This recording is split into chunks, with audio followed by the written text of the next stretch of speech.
Italy is known for many things, and one of them is speed. And speed Italian style conjures up one name: Ferrari. They have the most Formula One wins in history. But the company has hit a speed bump. Consumer sales are unsteady. It's a watershed moment for one of the most iconic brands in the car biz. Their response is extremely risky. Some even wonder if they've gone insane. Ferrari FF is total sacrilege. A four-seat, four-wheel drive supercar with a hatchback. This is a Ferrari?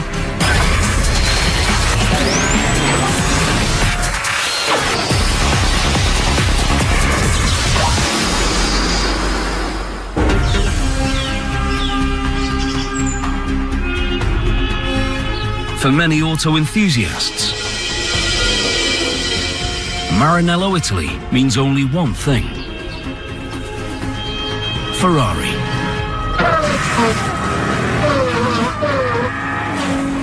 You have to go on the track and you have to win. Ferrari is very good at winning. The only company that's raced every season of Formula One since the series began in 1950.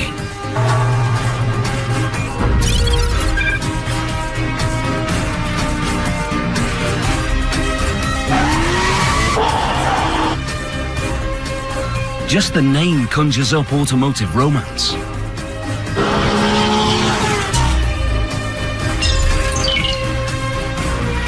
For years, the company has been famous for building Formula One race cars.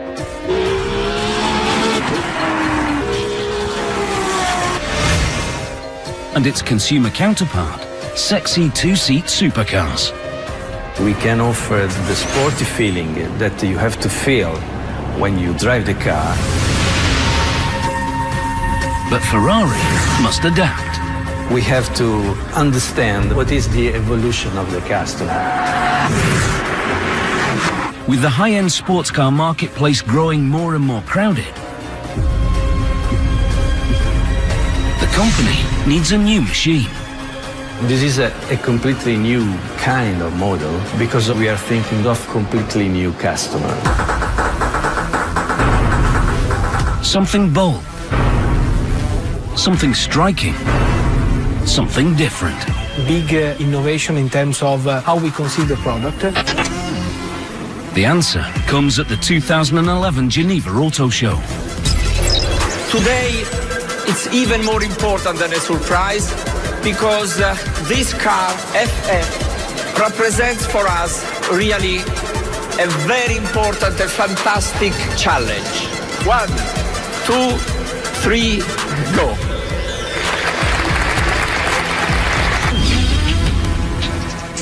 The Ferrari FF. A supercar that's unlike any other on the road today. But a machine that threatens to be highly polarizing. I mean, we all think Ferrari's a bunch of guys that are like, let's do this, it's crazy.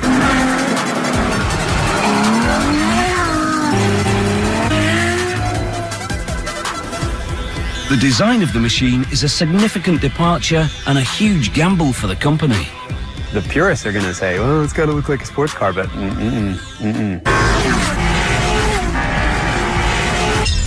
Some people question if the company's gone nuts.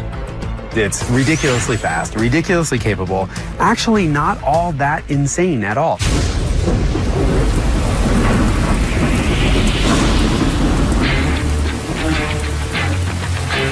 But Ferrari feels it has to shake up the marketplace.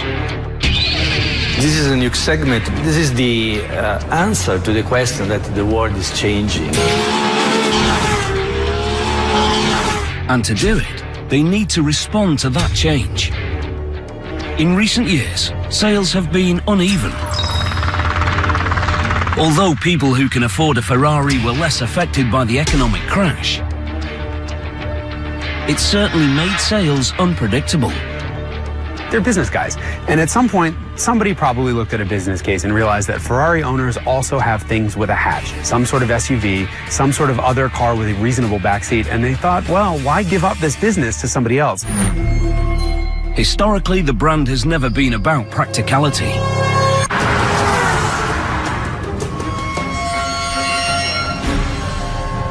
But now, in order to stay at the front of the pack, they have to be.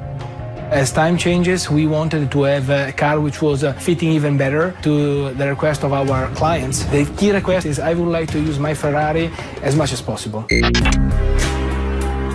It's a vicious cycle. The brand is famous for winning Formula One races and then transferring that technology to the street. But that costs money. And there's a limit to how many two-seat supercars that can't hold groceries you can sell.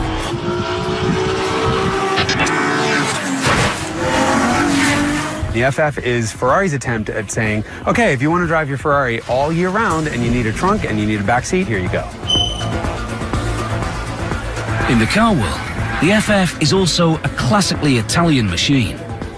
It's a car that causes an immediate emotional reaction the moment you see it. You either love them or you hate them. Ferrari FF is a shooting brake, which is a really bizarre term for a two-door station wagon. The term shooting brake originally referred to a car that carried hunting parties around private estates. It's both fancy and antiquated vocabulary.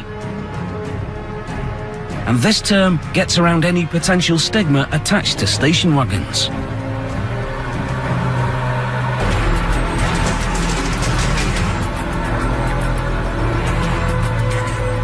The car is conceived to be a car for 4 people. Being a car for 4 people means that you need to have some space inside, and this is also, of course, shaping the car outside. Shape and style are everything at Ferrari. For both the cars and the factory.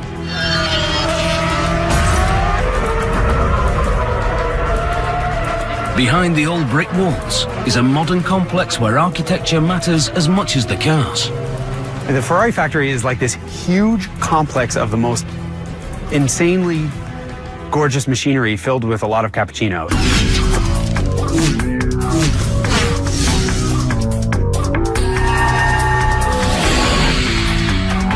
The factory is spread out over a 250,000 square meter campus.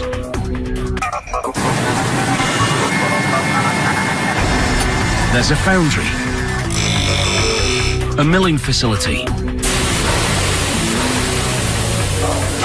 a paint shop, a final assembly line,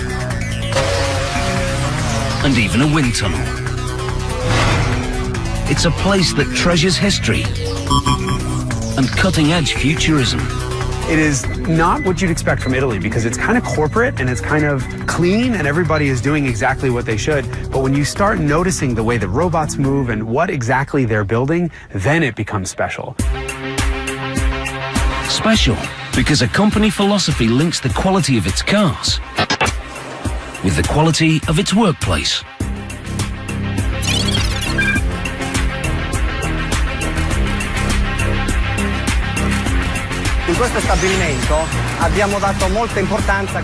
In this building, we place great importance on what we call Formula Uomo, which puts people before everything. We put great emphasis on light in particular. There are some very large windows. We did the same with greenery to make the environment more pleasant.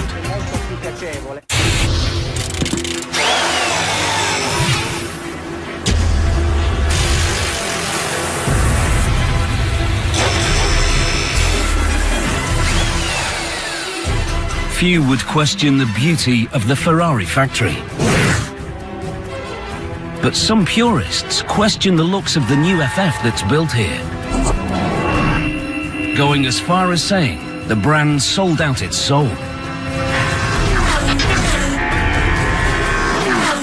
But it's hard to argue with the performance.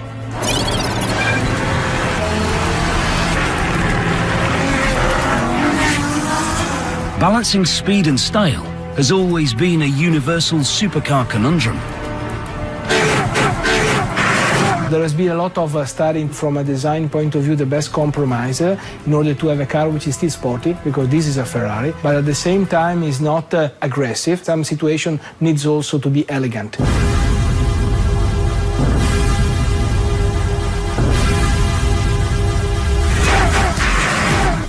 The look of the car is the most striking and obvious change, but it's not the most revolutionary. It's revolutionary because I've worked for Ferrari since 1971, and there was never any notion we could have a four-wheel drive. Four-wheel drive is something no one at Ferrari had ever imagined. Four-wheel drive is meant to allow to use the car maybe when it's raining, maybe on the snow. So all those kind of situations where you would normally not imagine to use the Ferrari. It's also something that the company has never done before. Our first four-wheel drive, but this car is a Ferrari. This means that you have to enjoy yourself when driving the car. Ferrari's lack of experience with four-wheel drive could have been a major weakness. Instead, they make it a strength. They break with convention and take another risk. This is a new solution, an original solution for a four-wheel drive. The FF represents a major breakthrough because of its truly unique four-wheel drive system. There's nothing like it on any other car in the world. The company takes a Formula One racing approach. Lighter is faster.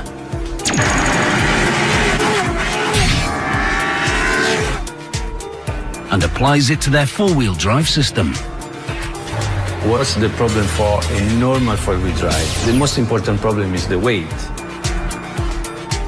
Weight is the enemy for all supercars. But it's even more of a challenge for a four-wheel drive supercar.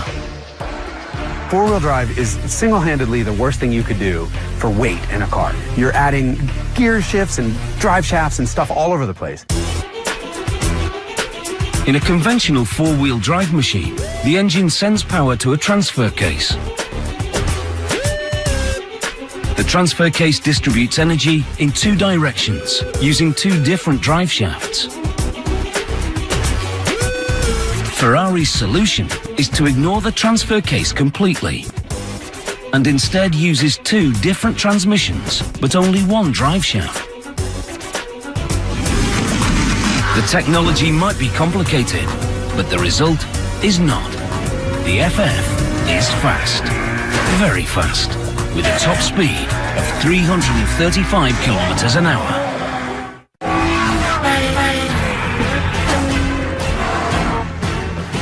One other modern revolution allows Ferrari to so radically reimagine four-wheel drive. The computer.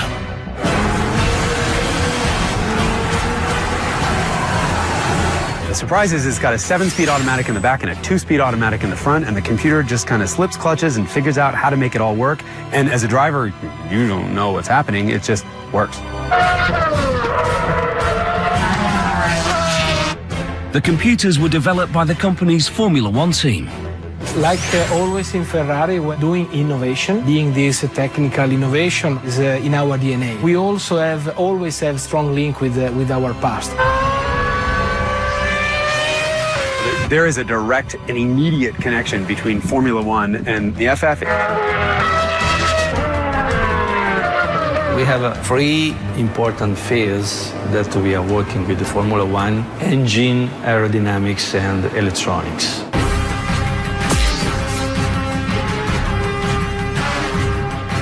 While it takes nearly 3 years to develop the car, it takes almost 6 years to get the electronics right. We developed, together with the Formula One guy, a lot of algorithms that are our algorithms.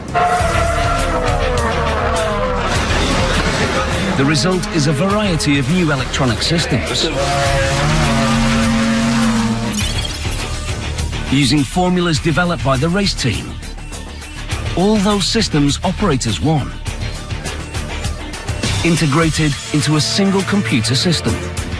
What we have now is an integration of each subsystem controls that let us to optimize the whole car. The car's computer also manages its engine. I would like to start with the engine because for sure is the most important component of the car. So this is the completely new V12 with 660 horsepower. If high performance is the brand's most identifiable trait, then making money comes in a close second.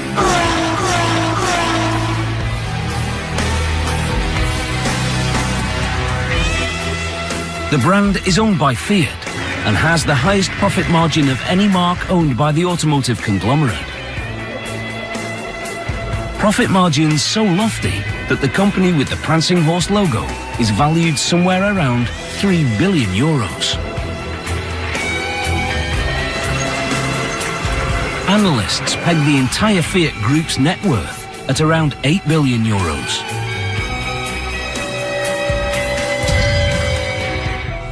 If it's successful, the new FF could increase Ferrari profits even more.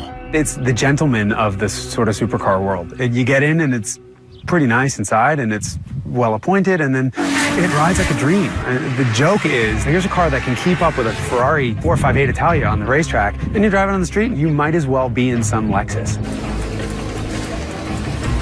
For the last several years, Ferrari has produced somewhere between 6,100 and 7,100 cars a year. The FF could potentially raise that number by 15%. We have in Maranello here all the possible areas where we build actually Ferrari. So we start from engines, and this is where we build, just across the road, we build them.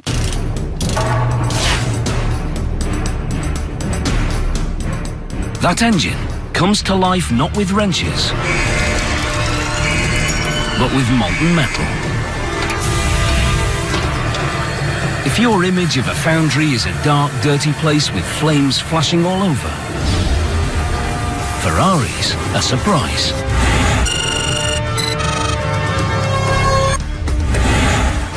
This foundry is a clean, well-lit building.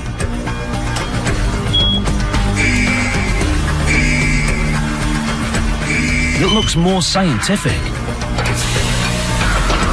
than industrial.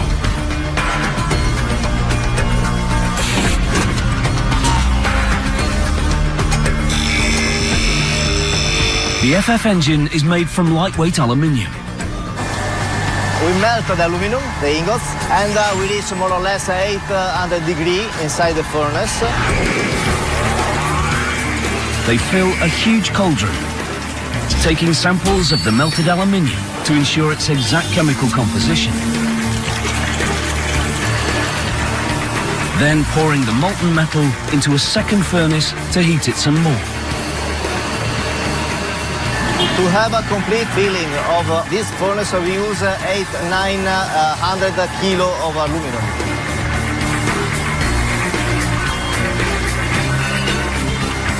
It takes about 75 kilograms of molten aluminium to make one engine. So we melt more or less 900 kilos of aluminum, which means 12 complete engine of FF. It's time to pour the molten aluminium into molds that form the basic shape of the engine parts. The aluminium is getting cooler, but temperature is still key. The temperature is very critical. Use more or less inside the mold 300 degrees. It's critical because the temperature of the mold have a very important impact on the mechanical characteristics of the engine.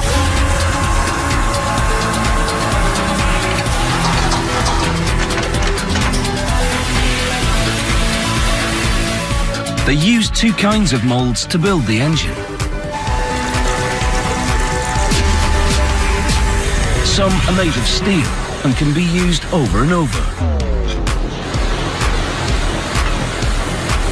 The steel allows very accurate control of temperatures. It's very important to decrease very quickly the temperature of the aluminum after casting to have a good mechanical characteristics.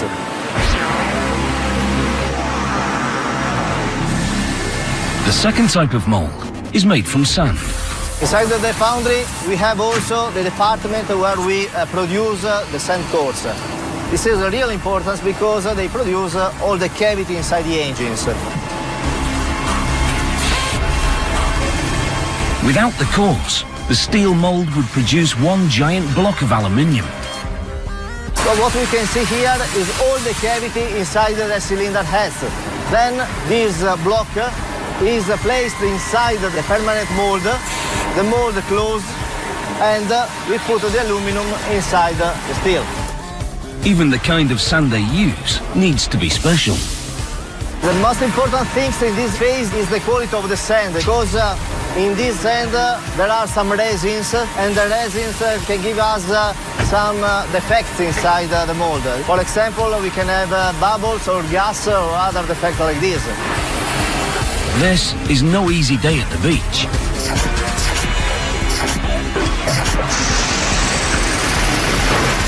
They flip the mold over.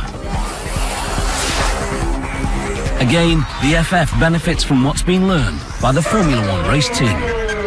This is the same process for the Formula One. In fact, there we have a little department where we cast only Formula One components.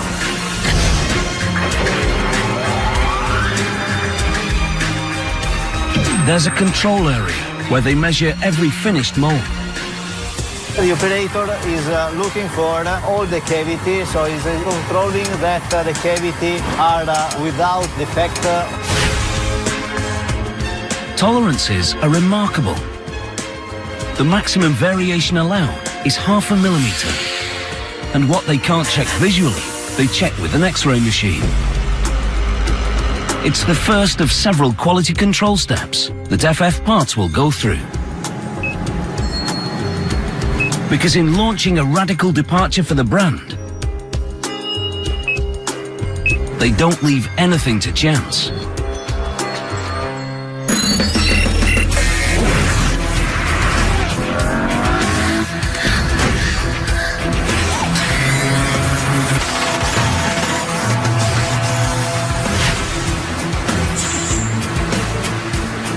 There's an entire building devoted to milling the rough metal pieces from the foundry into pristine engine parts.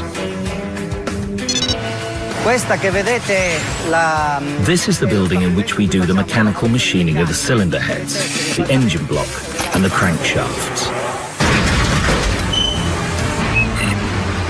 The crankshaft, which spins the engine pistons, is the backbone of the V12. And it's one of the hardest pieces to manufacture. It takes 35 days to create just one crankshaft.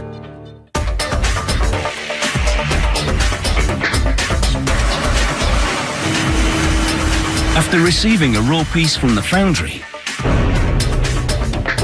they machine material away.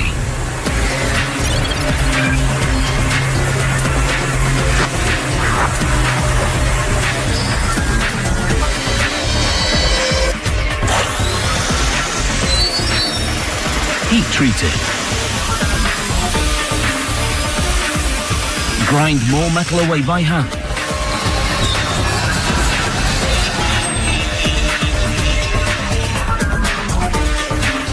Before doing the final finishing.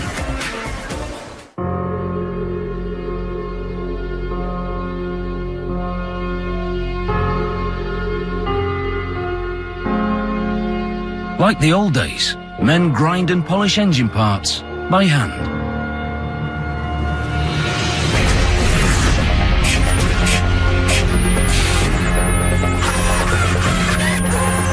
But robots get in on the action too. Moto-romantic. It's robo-romantic. It's robots. I mean, there's a lot of robots. There's people there too. But it's just, they're building art with robots.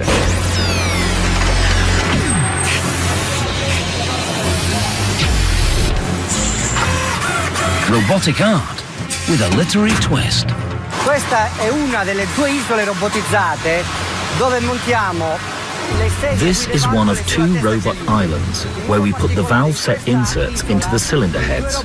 On this island in particular, we've nicknamed the robots Romeo and Juliet, because one passes the valve set insert to the other before it's put into the head.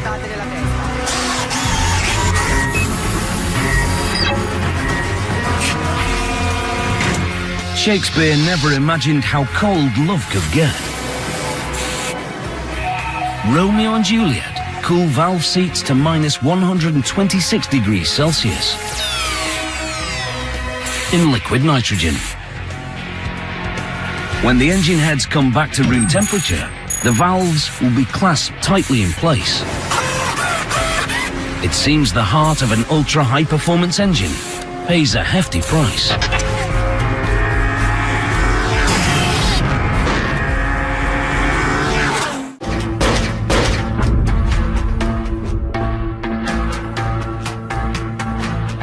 Ferrari is now ready to build the FF's world-famous V12 engine. We are in the engine assembly area. Having been in the foundry and in the mechanical machining area, we are now at the point where the machined cast and forged components are assembled into an engine. This is the 12-cylinder line. One man will build a new power plant from start to finish. It will take him 5 days to do it. 5 days to create a 660 horsepower masterpiece directly derived from Formula One racing. We are working with the Formula One for the engine and materials, also the methodology to grow up with the performances and to develop each component of the engine. They start by mounting the engine block on a special card. Pistons are checked.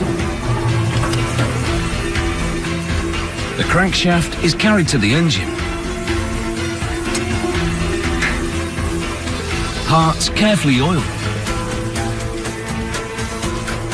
Very slowly, each of the engine's 12 pistons slide in.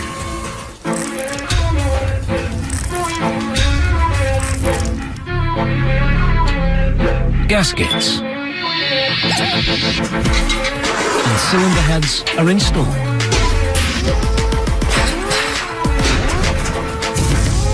The crankcase is fitted and very carefully bolted down. And finally, the exhaust manifolds.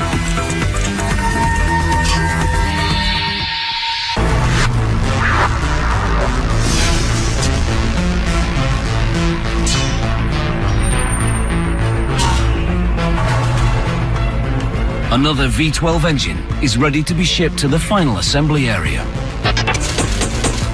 A radically shaped Ferrari FF is about to be born. But first, it needs a new body. A new body made out of 23 different metals.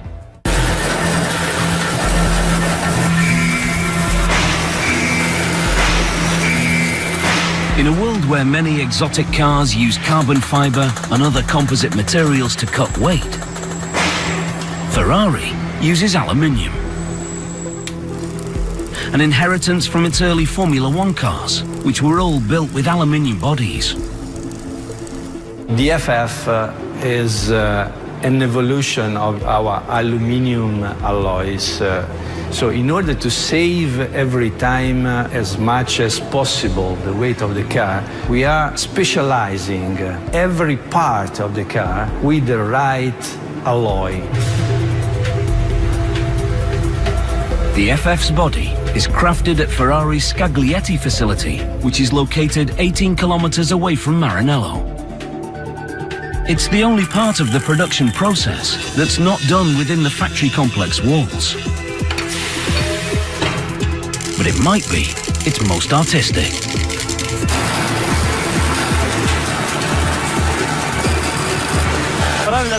Working with aluminium is an art, and making a body shell is like making a sculpture.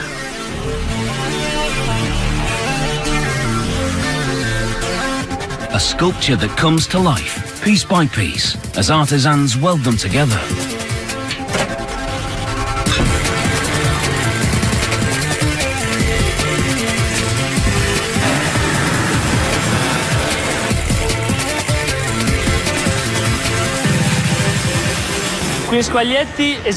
We produce all the bodies from the first prototypes to the production ones here in Scaglietti.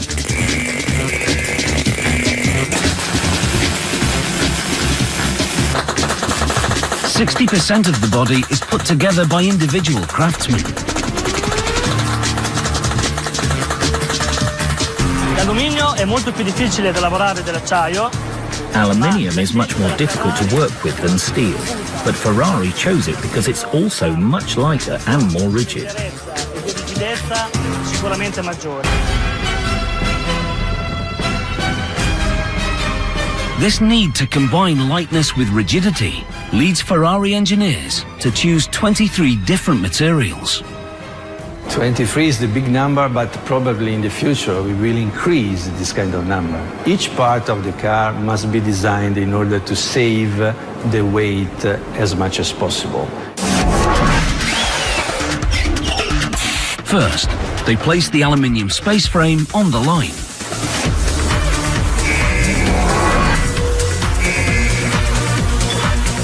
Add major pieces, like the rear fenders.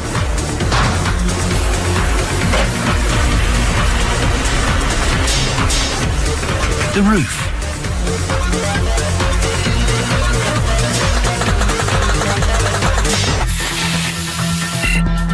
Halfway through the process, there's another quality control check.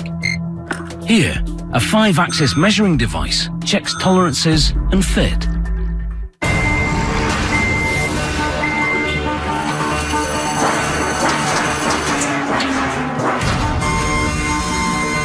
They hang the doors.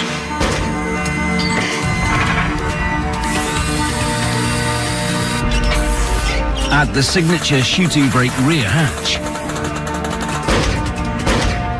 Put on the front fenders. And finally, the hood.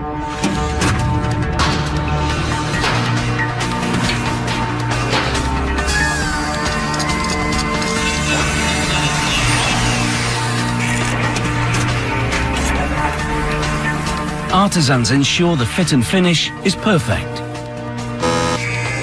Before yet another quality control step.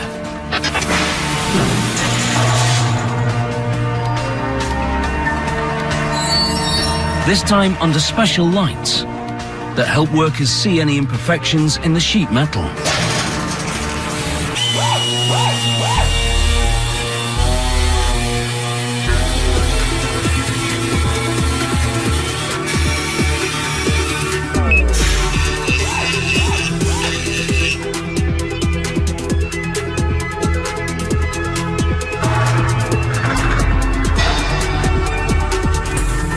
Now the finished FF body heads to Maranello. Until now, all the bodies are the same.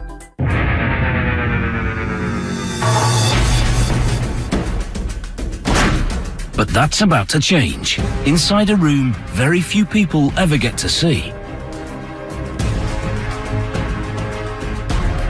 If you're one of the lucky few who can afford such a luxurious supercar, odds are you picked out your upholstery and other options here.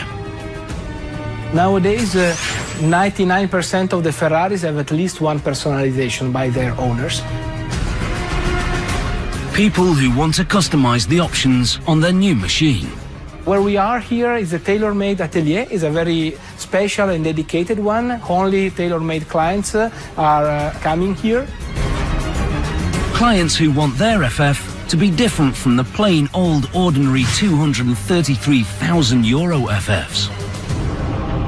So, for example, we use on the FF in this atelier, we put cashmere on the roof, so that when you touch the roof, which is normally something that is done in a very basic material, you have a very rich and different sensation. Cashmere is just one of a number of possible upgrades on the FF.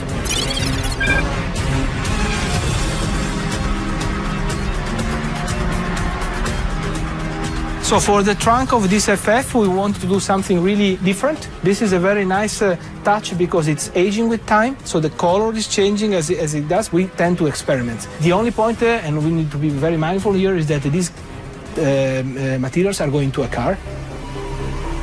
Mindful, because there's only so far Ferrari will let the customization go. A client who comes here to have a tailor-made car is always assisted by a personal designer who knows the guidelines that we have to respect the brand. So a pink Ferrari will not be born in this room, for sure. So they won't go pink. But one of the more popular colours is the same red they paint all their Formula One race cars. That classic Ferrari red and all the other colours they offer are applied in the paint shop in Maranello.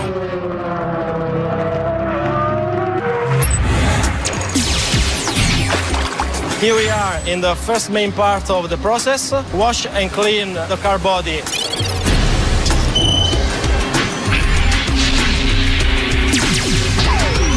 They put the car into chemicals to keep it from rusting. The challenge of the painting is to guarantee there is no corrosion.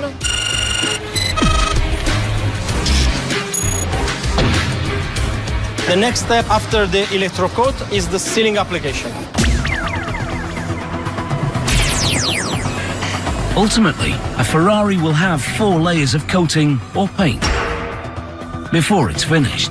A layer of electrocoating, a layer of primer, a layer of top coat, a layer of clear coat.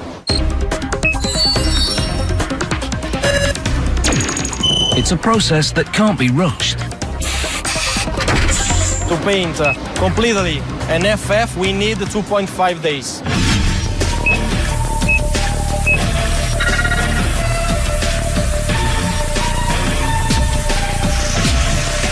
It's a lot of work for a very thin layer of paint. The thickness of paint is 200 microns.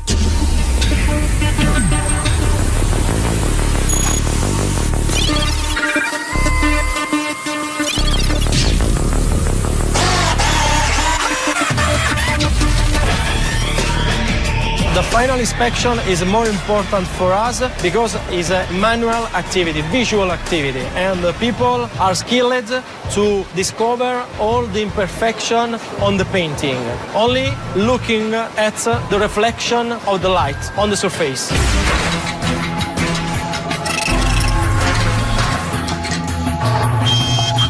Here we are at the end of the process. After the quality control of the car body, we remove some imperfection and then we can deliver the car to the assembly line.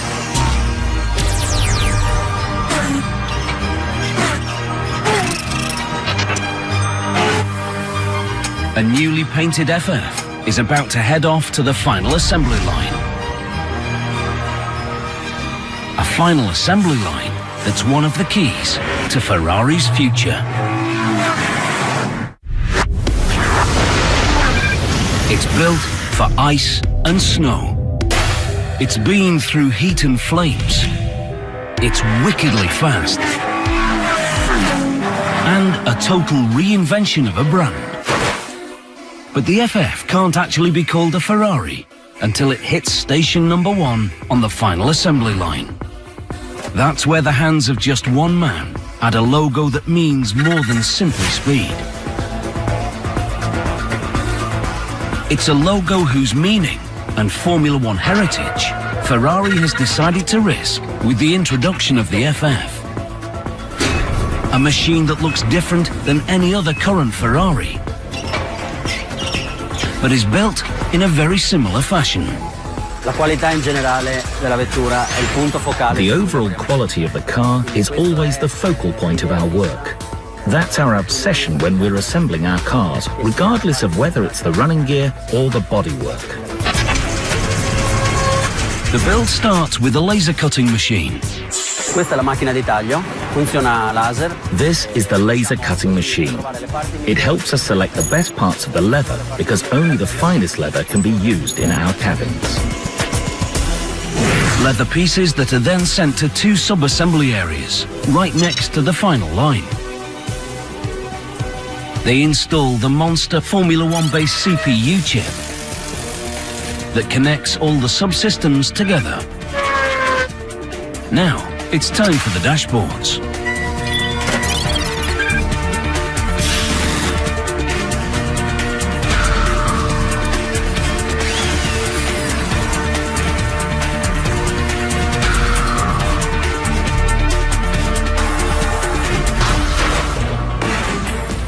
Questa linea noi realizziamo il sottogruppo. This is the line where we put together drivetrain subassembly. We assemble the engine and the transmission, and then the whole subassembly is taken to the car. This is the heart of the car. A 660 horsepower Formula One inspired heart that beats fast on the racetrack.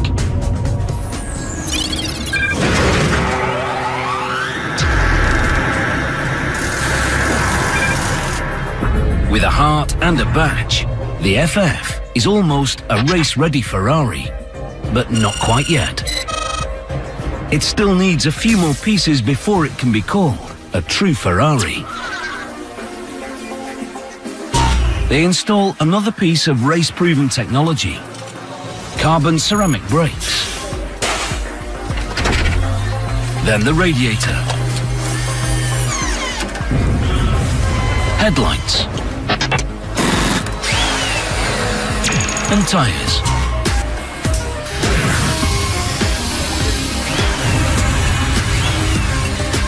Installing the steering wheel is special, because here is where they program the Formula One design CPU chip for each FF's unique destination.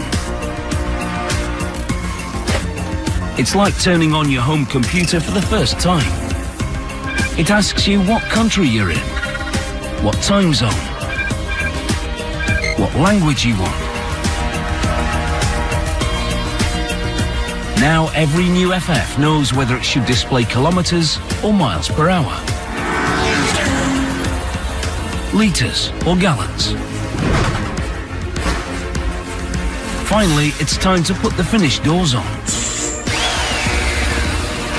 Install the seats. And do the final quality check.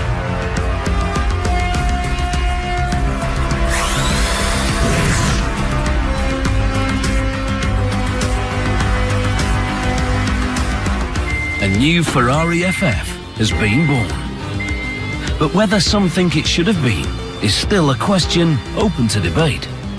For sure, this is a step that, from the innovation point of view, is a very big step.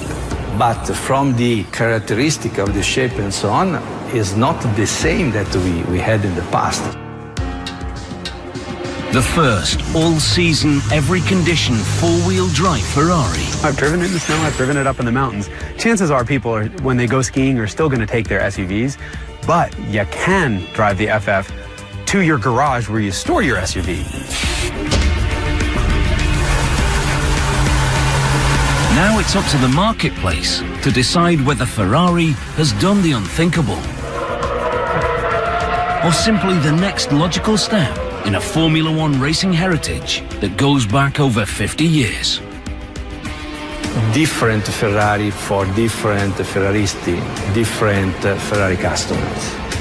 This is the new philosophy of Ferrari.